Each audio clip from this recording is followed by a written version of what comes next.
Watch this.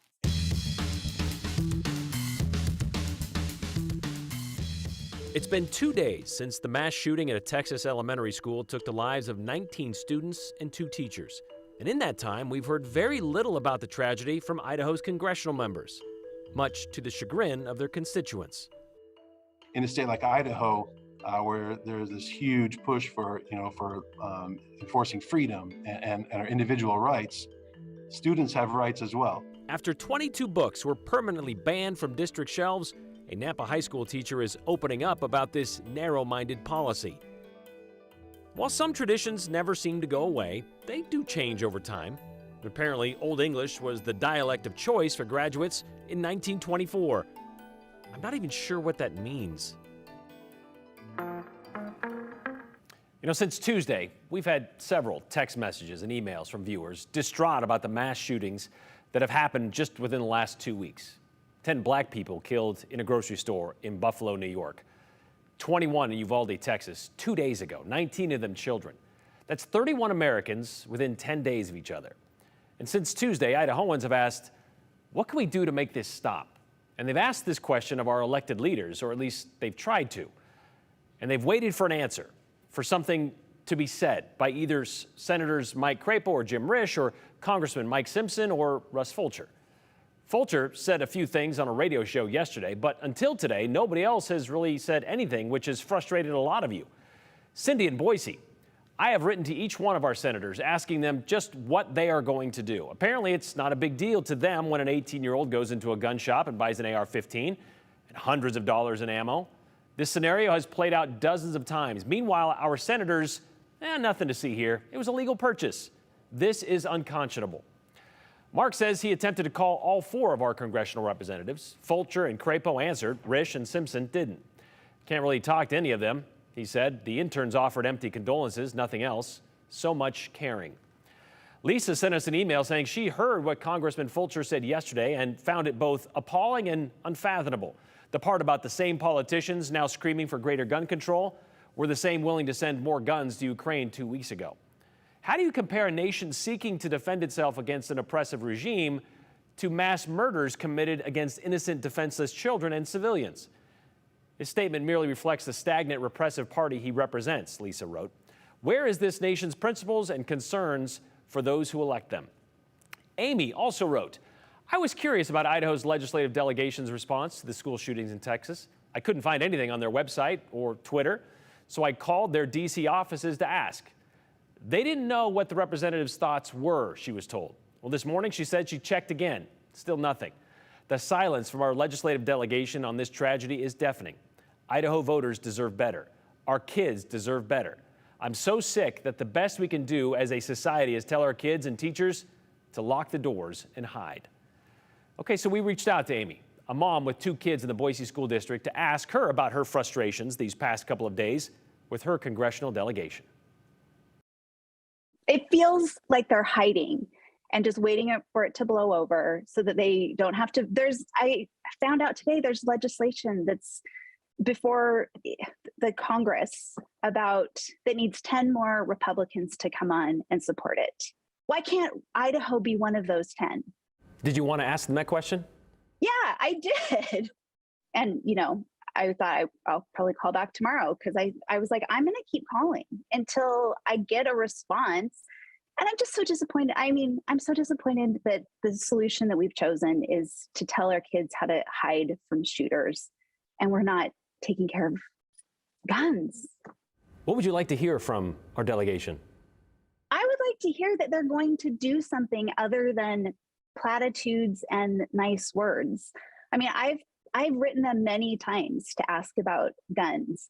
And I'm basically told, well, Idahoans support guns. I'm a lifelong Idahoan. I'm like a 5th generation Idahoan. I understand. But the guns that are used for hunting are not AR-15s. We did reach out to all 4 of them today. I got 2 responses back today. One from Senator Risch saying there's no comment. No comment? What? That doesn't even make sense to me. As humans, as human beings. We did get something back from Congressman Simpson. The massacre in Texas has once again rocked our nation to its core. This is not an acceptable status quo, and we must do better for our children, Simpson said. Kathy and I are praying for our country and especially for the families who are living the unimaginable.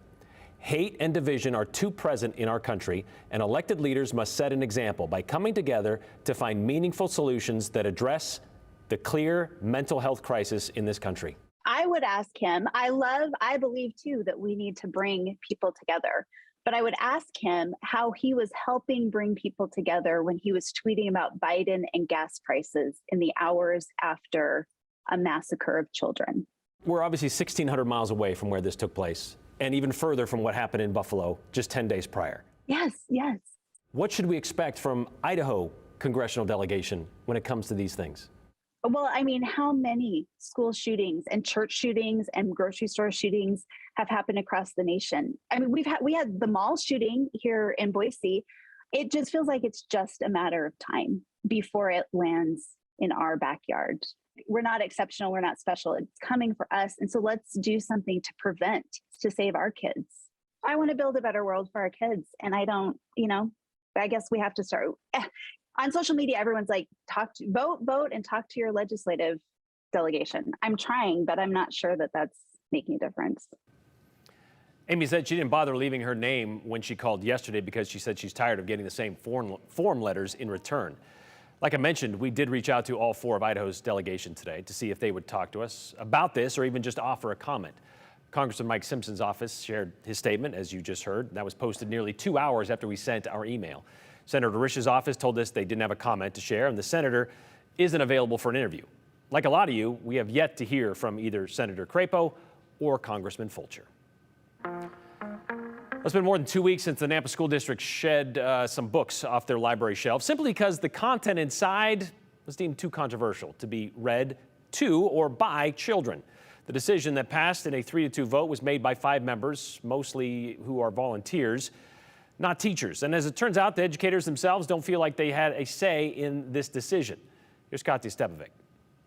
On May 11th, the Nampa School Board voted to remove 22 books forever in their libraries across the district. There should be more dialogue, not less. Some of the books include The Kite Runner, Handmaid's Tale, and Perks of Being a Wallflower. That won't happen now with these books, at least for now. Brian Coffey is an English teacher at Nampa High School and has been for over 6 years. He's also president of the Nampa Education Association. And today he spoke to KTVB on behalf of Nampa, Caldwell, Valley View, Cuna, and Mountain Home Education Associations about their response to the school board's decision on banning books. The biggest problems is the process itself, and that it was a unilateral decision that was made that didn't really involve much of any kind of due process. When it comes to exposing kids to controversial or sensitive topics, the issue to me is again, educators are able to manage that. We have processes in place. It's not like all these books we're just going to fall off the shelves and hit some kid on the head. There are options that we have for kids, who maybe don't want to be exposed to certain material. And so all of that has been really kind of just squashed and stomped on. What's the general feeling among, other educators within your school district? The consensus is that this is not the way to engage in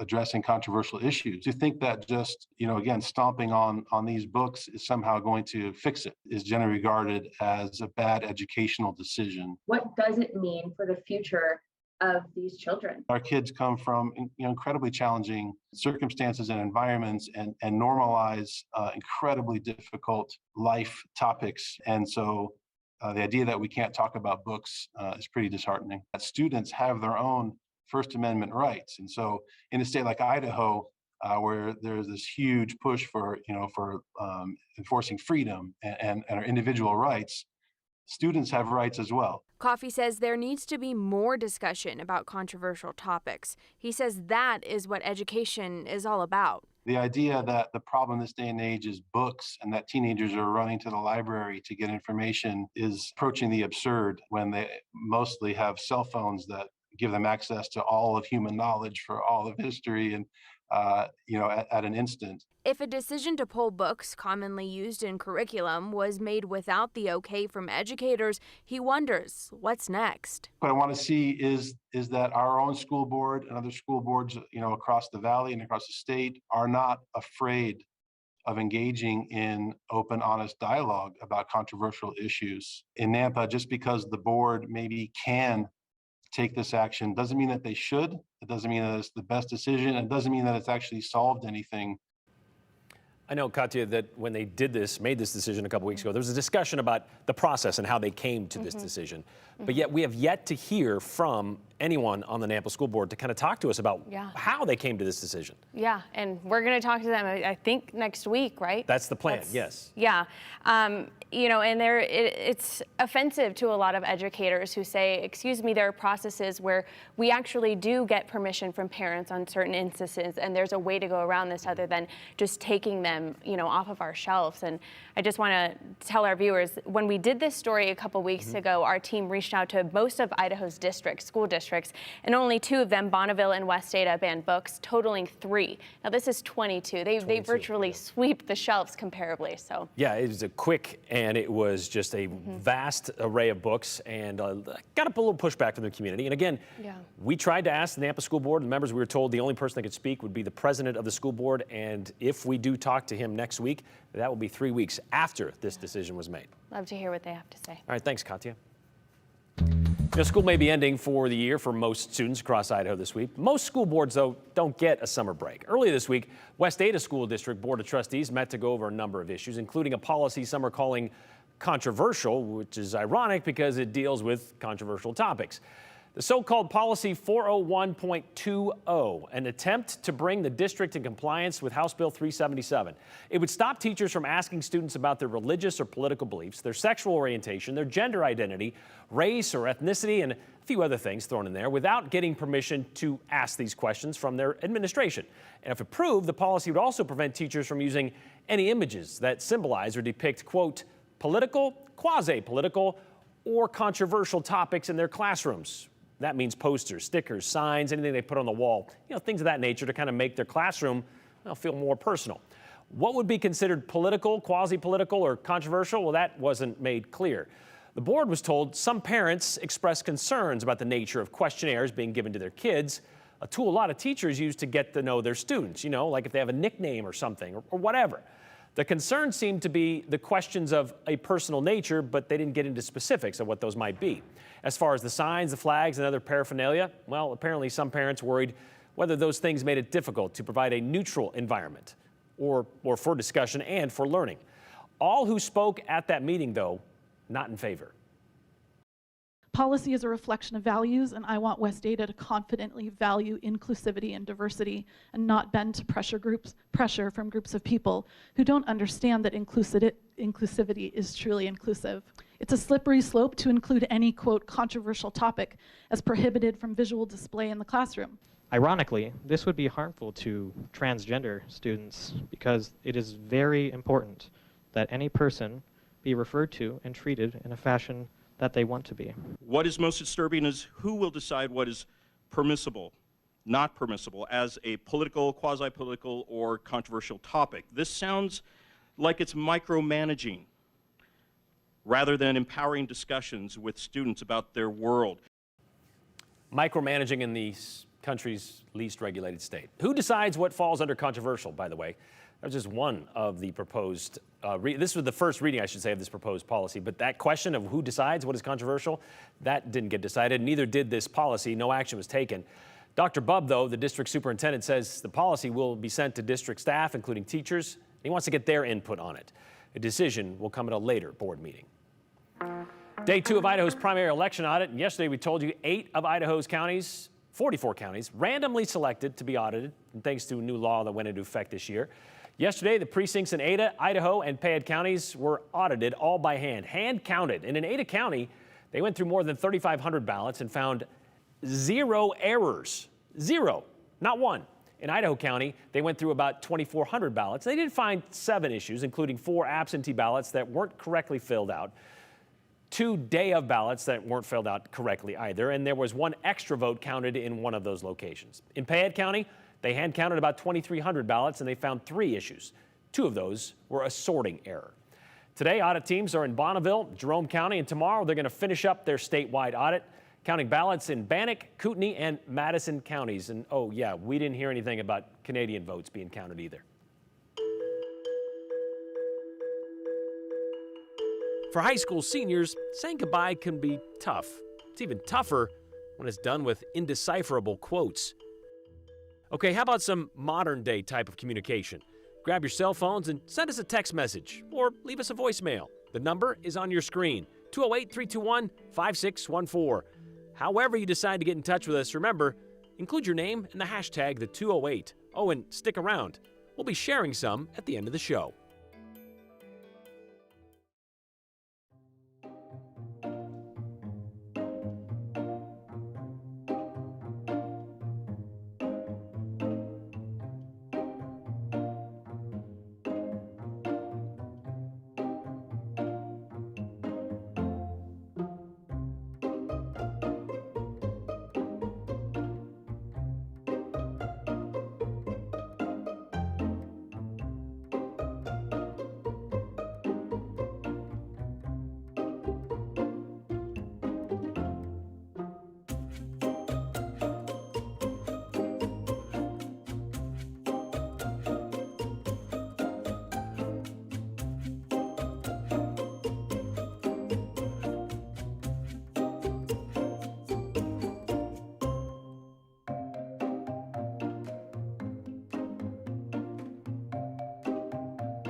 Oh, the school year is coming to a close, already has for a lot of students. High school seniors are saying goodbye and heading off to take on the world, as it were. Certainly a different world than seniors saw ahead of them a century ago, especially for those seniors graduating from the farm towns all across Idaho, like in Melba, the small Canyon County town known as the seed heart of America. The school districts these days, they boast an enrollment of about 810 students, but back in 1924, they had only 4 graduating seniors, who included a couple of quotes in the school's first ever yearbook. This is a Butte, 1924, Melba High School. 4 in the graduating class, the first graduating class. Yes, Marshall Arkenberger. Then let thy love be younger than thyself, or thy affection cannot hold the bent. What? I don't even know what that means. Lorene McElfresh, I will believe that thou hast a mind that suits with this thy fair and outward character. Pearl Miller, nothing which duty and desire to please bears written in the forehead comes amiss. Deep. Everett Miller, for thou shalt find he will outstrip all praise and make it halt behind him. So their class motto was honor lies at labor's gate. So that's also pretty deep.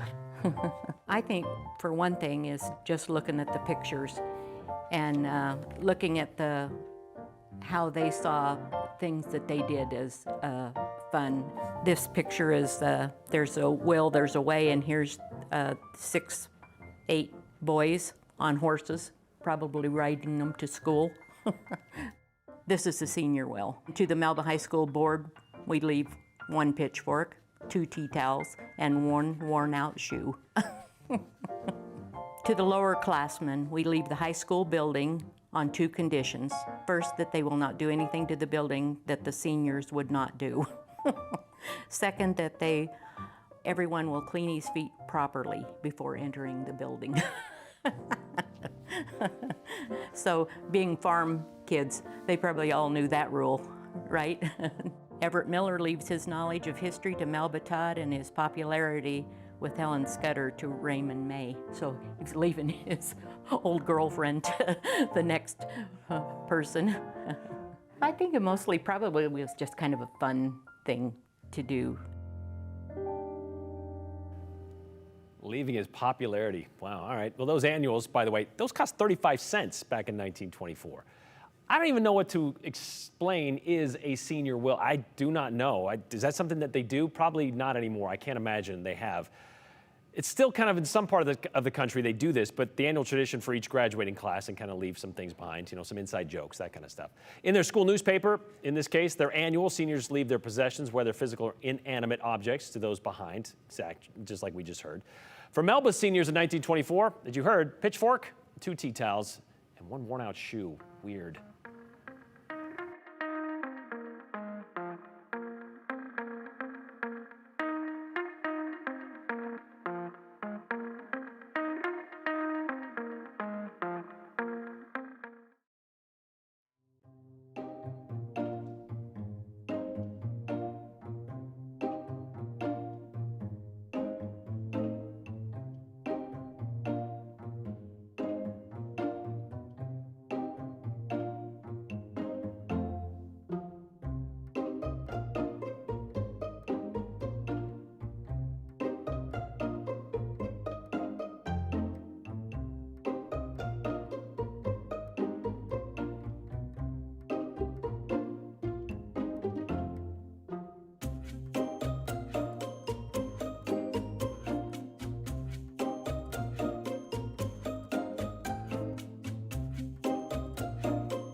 Okay, the one thing to remember about this weekend, we have a slight chance of thunderstorms tonight. It's a better chance Friday night, and then we've got rain on the weekend, especially Saturday morning and Sunday morning. I think Saturday and Sunday morning happens to be the heaviest.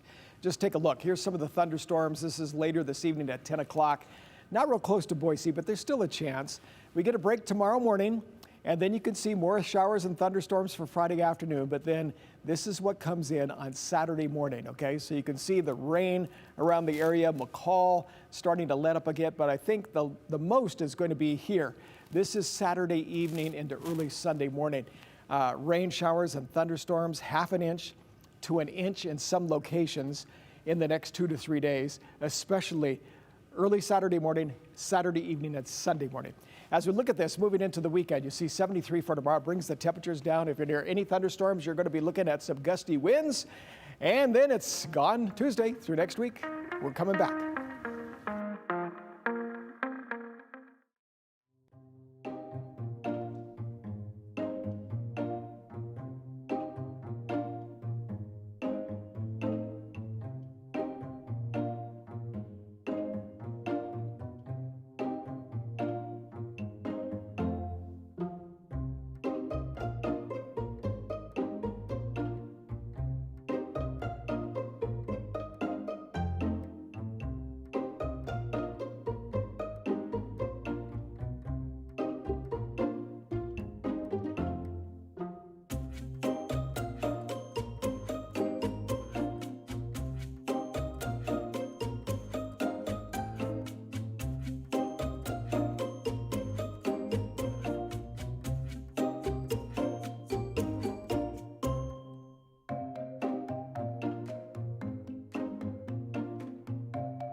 Our final moments of the show here. Let's share some of the text messages you sent in during today's show.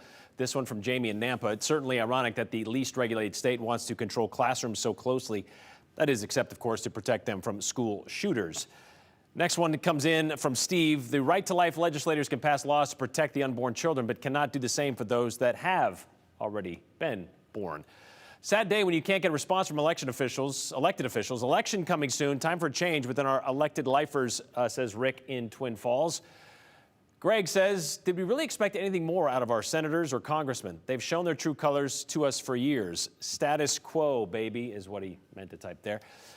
Representative Simpson, Governor Abbott, and many more Republicans using mental health talking points to avoid the real issue of easy access to guns. What they don't mention is the mental illnesses or issues, more like issues, many of the survivors will experience in the future and how to care for them, says Martin in Boise. A very good point, Martin. Got a quote here sent in from Gloria Steinem, but this is from a grandmother who says she takes her grandchildren to school. One's in 4th grade, the other in 7th grade. Had to answer questions the morning after the shootings. My grandkids wanted to know what they should look out for if they think they are in danger. I answered their questions, they left, and I could not stop crying. Today, she says, I finally stopped crying, like a lot of people out there. Thank you for sharing that story. We'll see you back here tomorrow.